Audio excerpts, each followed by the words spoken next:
ঠকে যাওয়ার পরে প্রতিশোধ নিতে হয় না, ছেড়ে দিতে হয়। ছেড়ে দিয়েছি। ঠকিয়েছ আমি জানি, বলিও না কখনো যে আমি জানি। প্রতিশোধ নেইনি বলে জানতে পারো নাই কতটুকু কষ্ট আমার মনের মধ্যে জমা রয়েছে।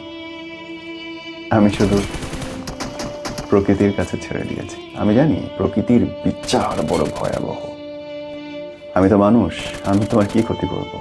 আমি তোমায় কতটুকু শিখাবো? আমি অপেক্ষায় আছি। আমাকে কল দিও যদি অসহায় লাগে, বুক ফেটে আসে কান্না। আমাকে কল দিও। আমি তোমার চোখের জল হয়তো মুছতে পারবো না, কিন্তু একসাথে কাঁদতে পারবো।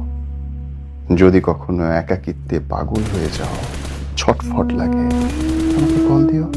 আমি তোমার একাকিত্ব দূর করতে হয়তো পারবো না, কিন্তু একা থাকার সময়টা আমি তোমার সাথে ভাগ করে নিতে পারবো।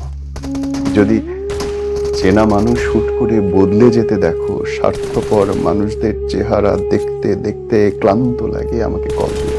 আমি হয়তো স্বার্থপর মানুষের চেহারা বদলে দিতে পারবো না, কিন্তু বিশ্বাস করো, তোমার জন্য আমি দুহাত তুলে দোয়া করব যেন আমার আল্লাহ তোমাকে আরো বেশি শক্তি দান করেন। আর যদি যদি কখনো কল করো আমাকে আর না পাও, তাহলে প্লিজ ছুটে এসো আমার কাছে। হয়তো তখন তোমার সাহায্য আমার খুব